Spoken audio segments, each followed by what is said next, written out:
Baghdad का सूरज अपनी पूरी आब ताब के साथ चमक रहा था, लेकिन शहर की गहमा गहमी आम दिनों से मुख्तलिफ थी। यह रमजान उल मुबारक का पहला दिन था। शहर बगदाद, जो इल्म ओ हुनर और तिजारत का मरकज था, आज इबादत और रूहानियत की चादर ओढ़े हुए था। बाजारों में खजूरों, शरबतों और तरह तरह के पकवानों की खुशबू अभी से महक रही थी। हालांकि इफ्तार में अभी काफी वक्त बाकी था। हलवाइयों की दुकानों पर देगें चढ़ चुकी थीं और नानबाई तंदूर गर्म कर रहे थे ताकि रोजेदारों के लिए ताज़ा रोटियां तैयार कर सकें। लेकिन इसी शहर के एक तंग और तारीक कोने में एक छोटा सा बोसीदा मकान था, जहां की दुनिया बाहर की रौनकों से बिल्कुल अलग थी। यह मकान अबू अल हसन का था, जो कभी बगदाद का एक माहिर खत्तात हुआ करता था। मगर जमाने की गर्दिश और बीमारी ने उसके हाथों की लर्जिश में ऐसा इजाफा किया कि उसका फन दम तोड़ गया और वह अब मामूली मजदूरी करने पर मजबूर था। घर के अंदर खामोशी का राज था। दीवारें कच्ची थीं और छत से लटकती हुई एक पुरानी चटाई इस घर की कुल कायनात थी। सहन में एक टूटा हुआ मटका पड़ा था, जिसमें पानी की चंद बूंदों के सिवा कुछ न था।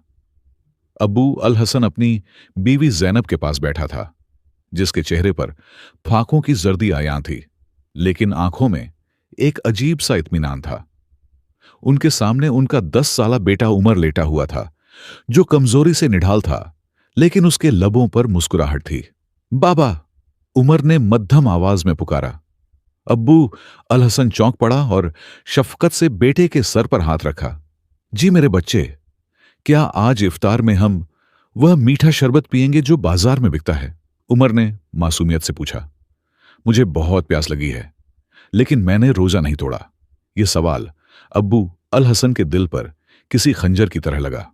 उसने अपनी लर्जती हुई नजरें बीवी की तरफ उठाईं, जिसने खामोशी से सर झुका लिया।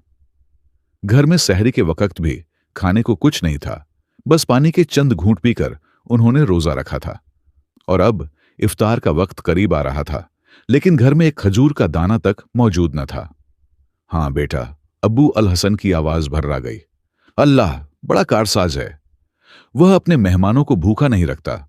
मैं अभी बाहर जाता हूं, देखता हूं, शायद कोई इंतजाम हो जाए। अबू अल हसन उठ खड़ा हुआ। उसका अपना पेट भूख से बिलबिला रहा था और कमजोरी से टांगें कांप रही थीं, लेकिन बाप की गैरत और बेटे की उम्मीद ने उसे खड़ा कर दिया।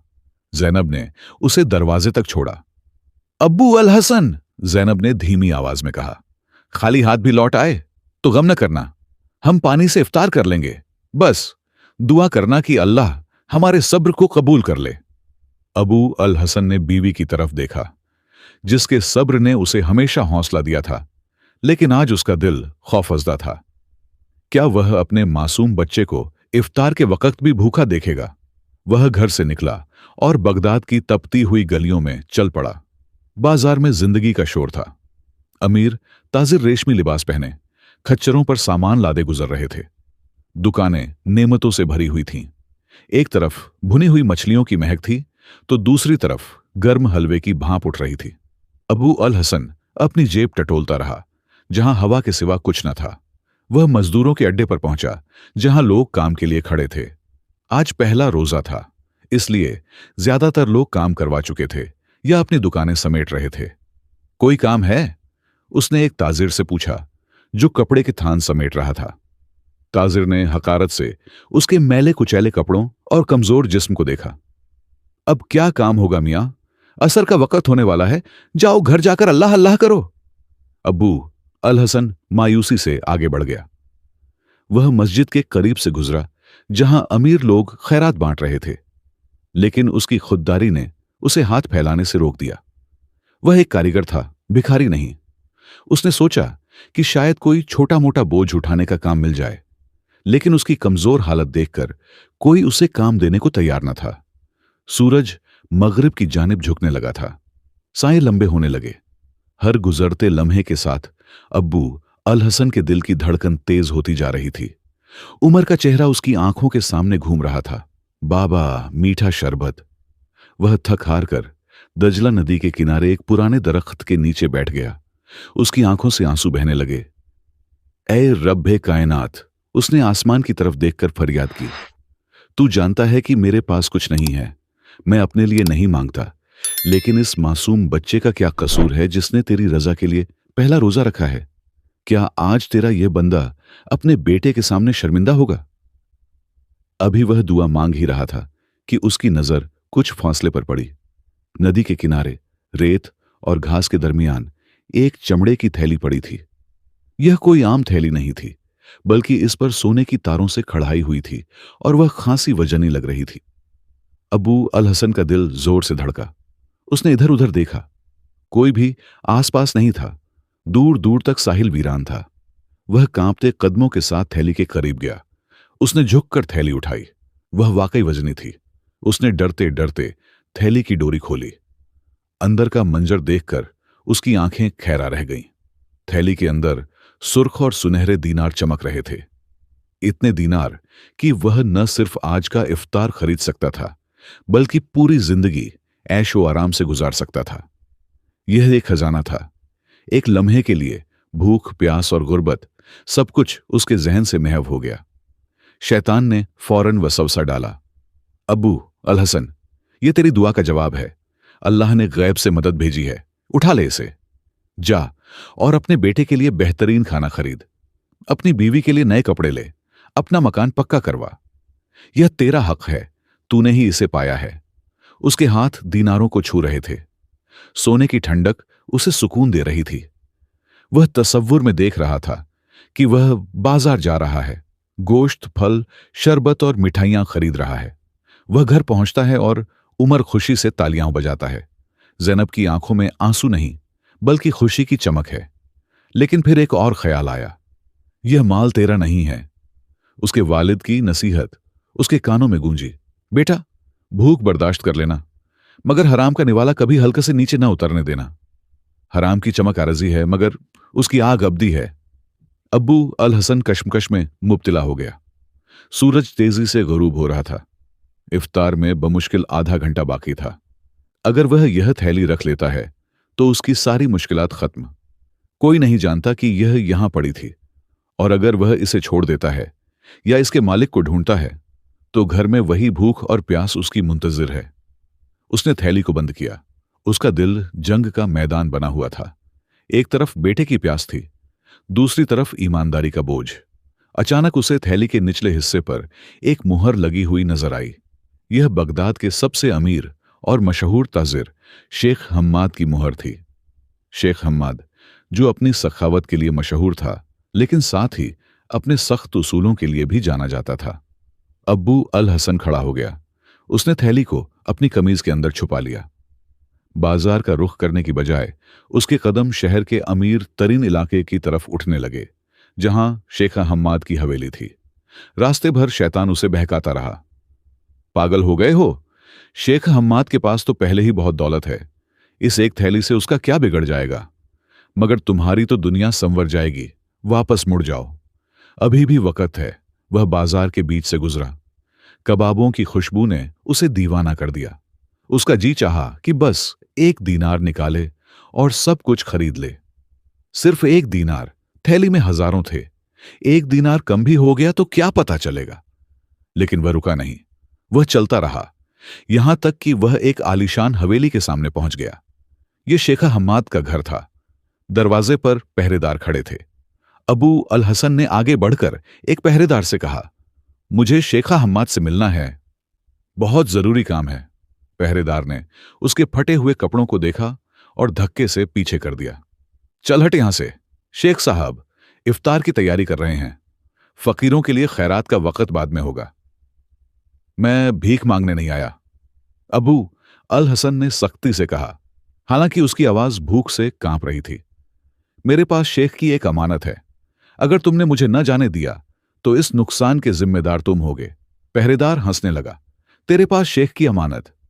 हां, लगता है भूख से तेरा दिमाग चल गया है। इसी दौरान अंदर से एक खादिम निकला। उसने शोर सुना तो करीब आया। क्या मसला है? यह फकीर कहता है इसके पास शेख की अमानत है, पहरेदार ने तंज किया। खादिम ने गौर से अबू अल हसन को देखा। उसकी आंखों में सच्चाई थी। ठहर, मैं शेख से पूछता हूं। कुछ ही देर बाद अबू अल हसन को अंदर बुला लिया गया। हवेली का अंदरूनी मंजर जन्नत नजीर था। सहन में फव्वारे चल रहे थे और दस्तरख्वान बिछाया जा रहा था जिस पर दुनिया जहान की नेमतें मौजूद थीं। अबू अल हसन की निगाहें उन खानों पर नहीं टिक रही थीं। वह डर रहा था कि कहीं उसका नफ्स उस पर गालिब न आ जाए। शेख हम्माद एक ऊंची मसनद पर बैठे तस्बीह पढ़ रहे थे। उनके चेहरे पर परेशानी के आसार थे। तुम कहते हो तुम्हारे पास मेरी कोई अमानत है? शेख ने सवालिया नजरों से उसे देखा। अबू अल हसन ने कांपते हाथों से वह चमड़े की थैली निकाली और शेख के सामने रख दी। ऐ शेख, यह थैली मुझे दजला के किनारे मिली थी। इस पर आपकी मुहर है। मैं इसे वापस करने आया हूं। शेख हम्माद ने थैली देखी तो वह चौंक कर अपनी जगह से खड़े हो गए। उन्होंने तेजी से थैली खोली, दीनारों पर नजर डाली और फिर हैरत से अबू अल हसन को देखा। तुम जानते हो इसमें कितनी रकम है? शेख ने पूछा। नहीं। अबू अल हसन ने नजरें झुका लीं। मैंने गिना नहीं, बस इतना जानता हूं कि यह मेरी नहीं है। कमरे में सन्नाटा छा गया। इफ्तार में अब सिर्फ चंद मिनट बाकी थे। शेख हम्माद ने गहरी सांस ली।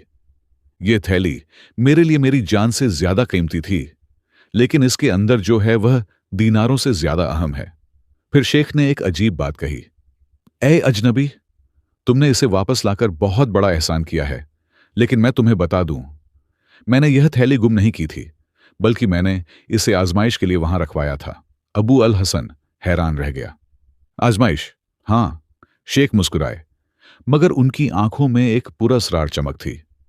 लेकिन यह कहानी अभी खत्म नहीं हुई। तुमने ईमानदारी दिखाई है, लेकिन असल फैसला तो अब होगा। शेख ने एक तरफ इशारा किया। वहां 2 ढके हुए थाल रखे थे। इफ्तार का वक्त होने वाला है। तुम्हारे पास 2 रास्ते हैं। शेख ने पहला थाल खोला। उसमें वही सोने के दीनारों वाली थैली रखी थी। या तो तुम ये थैली ले जाओ, ये अब तुम्हारी है। ये तुम्हारी ईमानदारी का इनाम है। इससे तुम अपनी सारी गुर्बत मिटा सकते हो। फिर शेख ने दूसरे थाल की तरफ इशारा किया, जो अभी तक ढका हुआ था। या फिर तुम इस दूसरे थाल का इंतखाब करो। मुझे नहीं पता इसमें क्या है, यह फैसला किस्मत का होगा। इसमें हीरे जवाहरात भी हो सकते हैं, और हो सकता है कि यह बिल्कुल खाली हो, या इसमें सिर्फ खजूर की एक गुठली हो। अबुल हसन का दिल जोर जोर से धड़कने लगा। एक तरफ यकीनी दौलत थी जो सामने पड़ी थी, दूसरी तरफ एक अनजाना राज। सोच लो, शेख ने कहा। अगर तुमने थैली उठा ली तो तुम अभी यहां से जा सकते हो, लेकिन अगर तुमने दूसरा थाल चुना तो जो भी निकलेगा वही तुम्हारा नसीब होगा, चाहे वह कुछ भी ना हो। बाहर से मस्जिद के मीनार से अजान की आवाज गूंजने लगी। अल्लाहू अकबर, अल्लाहू अकबर। इफ्तार का वक्त हो चुका था। अबुल हसन ने अपनी खुश्क जबान होठों पर फेरी। उसके सामने उसकी भूखी बीवी और प्यासे बेटे का चेहरा था। दीनारों की थैली उसे चीख चीख कर बुला रही थी। मुझे उठा लो, तुम्हारे बेटे की भूख मिट जाएगी। लेकिन उसका दिल उस अनजाने थाल की तरफ क्यों खींच रहा था? शेख हम्माद के दस्तरख्वान पर खामोशी छाई हुई थी।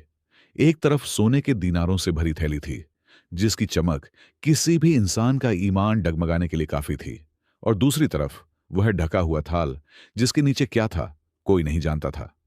अबुल हसन का हाथ कांप रहा था। उसका पेट भूख से मरोड़ खा रहा था, और आंखों के सामने बेटे का मुरझाया हुआ चेहरा था। अक्ल कह रही थी, बेवकूफ मत बनो, सोना उठा लो, यह यकीनी है। वह दूसरा थाल खाली भी हो सकता है। क्या अपने बेटे को हवा खिलाओगे? लेकिन उसके दिल में एक अजीब सी रोशनी थी। यह वही रोशनी थी जिसने उसे वह थैली चुराने से रोका था। उसने सोचा, अगर मैंने यह सोना ले लिया तो यह मेरी ईमानदारी की कीमत बन जाएगा, और अगर मैंने अल्लाह पर भरोसा करके अनजाने का इंतखाब किया तो वह मुझे जाया नहीं करेगा। उसने एक गहरी सांस ली, आंखें बंद की, और फिर अचानक अपना हाथ दूसरे थाल की तरफ बढ़ा दिया। मैं यह दूसरा थाल मुंतखिब करता हूं। उसकी आवाज में गैर मामूली ठहराव था। शेख हम्माद के चेहरे पर एक रंग आया और गुजर गया। उन्होंने हैरत से पूछा, क्या तुमने सोच लिया है? वह देखो, वह सोना तुम्हारी 7 नस्लों के लिए काफी है। तुम इसे ठुकराकर एक अनजाने राज को चुन रहे हो। हां, अबुल हसन ने कहा, मेरा रिज्क मेरे रब ने लिखा है। अगर इस थाल में पानी का एक घूंट भी है तो वही मेरे लिए बेहतर है। शेख हम्माद ने मुस्कुराते हुए सर हिलाया और दूसरे थाल पर से रेशमी कपड़ा हटा दिया। अबुल हसन का दिल रुक सा गया। थाल के नीचे न हीरे थे न जवाहरात। वहां सिर्फ 3 चीजें रखी थीं। खजूर के चंद दाने पानी का एक प्याला और एक पुरानी झंग आलूद लोहे की चाबी। कमरे में सन्नाटा छा गया। अबुल हसन को लगा जैसे किसी ने उसे बुलंदी से नीचे गिरा दिया हो। बस इतना ही, एक पुरानी चाबी, इससे तो एक वक्त की रोटी भी नहीं आएगी। शैतान ने फौरन हमला किया। देखा कर ली, बेवकूफी मार दिया। न अपने बच्चों को भूख से वह सोना ले लेते तो बादशाह बन जाते। अब यह झंग आलूद चाबी चाटना। शेख हम्माद ने खामोशी से पानी का प्याला उसकी तरफ बढ़ाया। इफ्तार कर लो भाई। अबुल हसन ने कांपते हाथों से खजूर उठाई और पानी का घूंट भरा। हल्का से पानी नीचे उतरा तो जान में जान आई, मगर आंखों में आंसू तैरने लगे। उसने सोचा, या अल्लाह तेरी क्या हिकमत है। इफ्तार के बाद शेख हम्माद ने वह झंग आलूद चाबी उठाई और अबुल हसन के हाथ पर रख दी। ये तुम्हारा इनाम है। अबुल हसन ने मायूसी से चाबी को देखा। ऐ शेख, मैं नाशुक्रा नहीं हूं, लेकिन यह चाबी मेरे किस काम की क्या? ये मेरे बेटे की भूख मिटा सकती है। शेख हम्माद संजीदा हो गए। अबुल हसन, तुमने जाहिर को छोड़कर गैब पर भरोसा किया है। यह चाबी बगदाद के पुराने बाजार में एक बंद दुकान की है। मेरे वालिद ने मरते वक्त वसीयत की थी कि यह दुकान सिर्फ उस शख्स को देना जो लालच के वक्त में भी सब्र का दामन न छोड़े। पिछले 20 साल से यह दुकान बंद है। मुझे नहीं पता इसके अंदर क्या है। शायद सिर्फ धूल और मिट्टी हो, या शायद कुछ और, लेकिन अब यह तुम्हारी है। शेख ने उसे दुकान का पता बताया और साथ में घर ले जाने के लिए कुछ खाना दिया। अबुल हसन ने खाना और चाबी ली और बोझल कदमों से हवेली से निकला। उसे समझ नहीं आ रहा था कि वह खुश हो या रोए। सोने के ढेर के बदले एक बंद दुकान की पुरानी चाबी। जब वह अपने मोहल्ले में पहुंचा तो रात हो चुकी थी। गलियों में तरावीह की तैयारियां हो रही थीं। वह अपने घर में दाखिल हुआ। जैनब और उमर दरवाजे पर ही उसका इंतजार कर रहे थे। बाबा आ गए। उमर खुशी से चिल्लाया। अबुल हसन ने शेखा का दिया हुआ खाना दस्तरख्वान पर रखा। उमर और जैनब ने पेट भरकर खाना खाया, लेकिन अबुल हसन निवाला बमुश्किल निगल रहा था। खाने के बाद जैनब ने उसके हाथ में वह बड़ी सी झंग आलूद चाबी देखी। ये क्या है? जैनब ने पूछा। अबुल हसन ने सारी बात बता दी। उसने बताया कि कैसे उसे सोने की थैली मिली, कैसे उसने वापस की और कैसे उसने सोने के बजाय इस चाबी का इंतखाब किया। जैनब खामोशी से सुनती रही। जब बात खत्म हुई तो कमरे में तवील खामोशी छा गई। अबुल हसन को डर था कि जैनब शिकवा करेगी, रोएगी कि तुमने हमारे पैरों पर कुल्हाड़ी मार दी। लेकिन जैनब ने चाबी अपने हाथ में ली, उसे आंखों से लगाया और कहा, अबुल हसन, तुमने सौदा अल्लाह से किया है और अल्लाह से किया गया सौदा कभी खसारे में नहीं रहता। शायद यह दुकान हमारी किस्मत बदल दे। अबुल हसन को बीवी के अल्फाज से थोड़ा हौसला मिला। ठीक है, उसने कहा, कल सुबह हम इस दुकान पर जाएंगे। अगली सुबह फजर की नमाज के बाद अबुल हसन और नन्हा उमर उस पते की तलाश में निकले जो शेखा ने दिया था। वह बगदाद के सबसे कदीम और वीरान हिस्से में पहुंचे। यहां की गलियां तंग थीं और ज्यादातर दुकानें बंद पड़ी थीं। बहुत तलाश के बाद उन्हें एक गली के कोने में एक निहायत बोसीदा लकड़ी के दरवाजे वाली दुकान मिली। दरवाजे पर मकड़ी के जाले लगे थे और ताला झंग से भरा हुआ था। यही है वह दुकान, अबुल हसन ने मायूसी से कहा। यह जगह तो वीरान खंडहर लग रही थी। यहां कौन ग्राहक आएगा? यहां क्या बिकेगा? उसने कांपते हाथों से चाबी ताले में डाली। झंग की वजह से ताला मुश्किल से खुला। कड़क की आवाज के साथ ताला खुल गया। अबुल हसन ने जोर लगाकर भारी दरवाजा खोला। दुकान के अंदर घुप अंधेरा था और खाक की बू थी। सूरज की रोशनी अंदर पड़ी तो धूल के झर्रात नाचने लगे। अंदर का मंजर देखकर अबुल हसन और उमर दोनों हैरान रह गए। दुकान बिल्कुल खाली थी ना, कोई सामान, न कोई फर्नीचर, न कोई खजाना।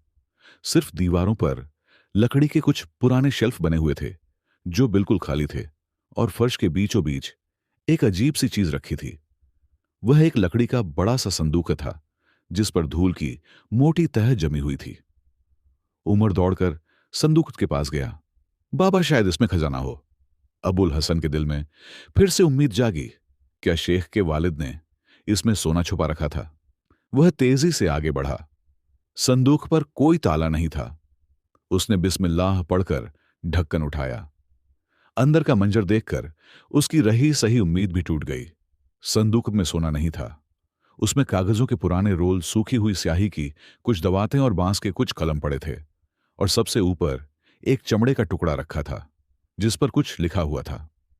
अबुल हसन, जो साबिका खत्तात था, इन चीजों को पहचान गया। यह खत्ताती का सामान था। या अल्लाह, वो जमीन पर बैठ गया। मैंने सोने के बदले पुराने कलम और कागज खरीद लिए। क्या यह मेरा इनाम है? उमर ने वह चमड़े का टुकड़ा उठाया। बाबा, इस पर कुछ लिखा है, आप पढ़े ना। अबुल हसन ने बेदिली से वह टुकड़ा लिया और पढ़ना शुरू किया। तहरीर पढ़ते ही उसके चेहरे का रंग बदलने लगा।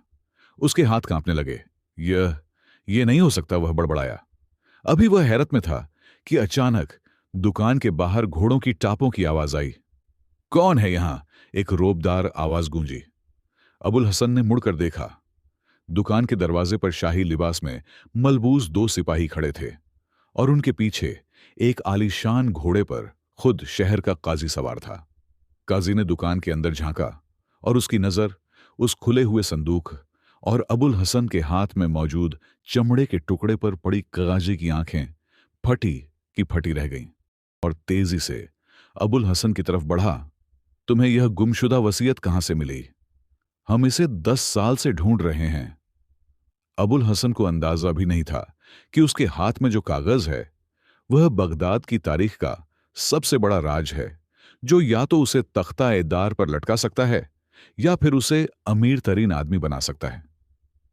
कैजी के हाथ में वह पुराना चमड़े का टुकड़ा था, और उसके चेहरे पर हवाइयां उड़ रही थीं। उसने खौफजदा नजरों से अबुल हसन को देखा, फिर दुकान की दीवारों को, और फिर उस खुले हुए संदूकन को। यह नामुमकिन है। काजी की आवाज कांप रही थी। यह वसीयतनामा तो पिछले बादशाह के जमाने में गायब हो गया था। हमने समझा था कि यह जल गया है। अबुल हसन, जो अभी तक सदमे में था, धीमी आवाज में बोला, ऐ काजी, इस कागज में ऐसा क्या लिखा है? क्या मैंने कोई जुर्म किया है? काजी ने एक गहरी सांस ली और गर्दन झुका ली। उसका रवैया, जो पहले हाकिमाना था, अब बिल्कुल बदल चुका था। नहीं अबुल हसन, तुमने जुर्म नहीं किया, बल्कि तुमने तो बगदाद की सबसे बड़ी अमानत संभाल ली है। यह कागज इस दुकान की मिल्कियत का नहीं है, बल्कि यह बगदाद के सबसे बड़े खजूरों के बाग का वक्फनामा है। अबुल हसन और उसका बेटा उमर हैरत से मुंह खोले खड़े थे। काजी ने बात जारी रखी। सालों पहले शेख हम्माद के वालिद ने शहर का सबसे बड़ा बाग गरीबों और यतीमों के लिए वक्फ किया था, लेकिन वह जानते थे कि शाही दरबार के कुछ लालची वजीर इस जमीन पर कब्जा करना चाहते हैं।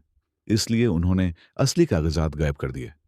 उन्होंने वसीयत लिखी थी कि जो भी शख्स इस संदूकत की अमानत का हकदार होगा, यानी जो लालच के बजाय सब्र का इंतखाब करेगा, वही इस बाग का मुतवल्ली होगा। काजी ने वसीयत की आखिरी सतर पढ़ी। इस वसीयत के मुताबिक बाग की आमदनी का आधा हिस्सा गरीबों का है, और बाकी आधा हिस्सा उस मुतवल्ली का है जो इस संदूक को ईमानदारी से खोलेगा। आज से तुम बगदाद के अमीर तरीन लोगों में से एक हो। अभी वह ये बात कर ही रहे थे कि दुकान के बाहर एक और बग्घी रुकी। इसमें से शेखा हम्माद उतरे। उनके चेहरे पर एक पुरसुकून मुस्कुराहट थी। शेखा हम्माद दुकान में दाखिल हुए और अबुल हसन के कंधे पर हाथ रखा। अब समझे, अबुल हसन शेख ने मुस्कुराते हुए कहा, मैंने तुम्हें कहा था ना कि दूसरा थाल एक राज है। मेरे वालिद ने मरते वक्त मुझसे वादा लिया था कि यह चाबी किसी ऐसे शख्स को मत देना जो दौलत का भूखा हो, बल्कि उसे देना जो अल्लाह का तलबगार हो। जब तुमने सोने की थैली वापस की, मुझे लगा तुम ही वह शख्स हो, लेकिन जब तुमने मेरे दस्तरख्वान पर दोबारा सोने को ठुकराकर अनजाने थाल का इंतखाब किया, तो मुझे यकीन हो गया कि यह अमानत तुम्हारी ही है। अबुल हसन की आंखों से आंसू जारी हो गए। वह शेख के कदमों में गिरने लगा, लेकिन शेख ने उसे थाम लिया। यह मेरा एहसान नहीं, तुम्हारे रब का इनाम है, शेख ने कहा। जिसने हराम के लुक्मे से बचने के लिए भूख बर्दाश्त की, अल्लाह ने उसके लिए हलाल के खजाने खोल दिए। चंद महीने बाद ईद के दिन बगदाद में ईद का चांद नजर आ चुका था। शहर में खुशी का समा था, लेकिन सबसे ज्यादा रौनक इसी मोहल्ले में थी जहां अबुल हसन का घर था। वही घर जो कभी वीरान और तारिक था, अब वहां गरीबों और मिस्कीनों का मेला लगा हुआ था। देगें पक रही थीं और शरबत तकसीम हो रहा था। अबुल हसन, जो अब बाग का निगरान था, नए और साफ सुथरे लिबास में मलबूस मेहमानों की तवाजो कर रहा था। उसके चेहरे पर अब फाकों की जर्दी नहीं, बल्कि शुक्रगुजारी का नूर था। अंदर सहन में उमर अपने दोस्तों के साथ खेल रहा था। उसके हाथ में खिलौने थे और जेब में ईदी। अचानक उमर भागता हुआ अपने बाबा के पास आया। बाबा, याद है? उमर ने मुस्कुराते हुए पूछा। पहले रोजे पर मैंने मीठा शरबत मांगा था और आप रो पड़े थे। अबुल हसन ने बेटे को गोद में उठा लिया और उसका माथा चूमा। हां बेटा, याद है। और मुझे यह भी याद है कि अल्लाह ने उस एक रोजे की लाज कैसे रखी। अबुल हसन ने आसमान की तरफ देखा। उसकी आंखों में आंसू थे, लेकिन यह गम के नहीं, तशक्कुर के आंसू थे। उसने दिल ही दिल में कहा, बेशक जो चीज अल्लाह के लिए छोड़ी जाए, अल्लाह उसे ऐसी चीज से बदल देता है जो उससे बेहतर और पायदार होती है।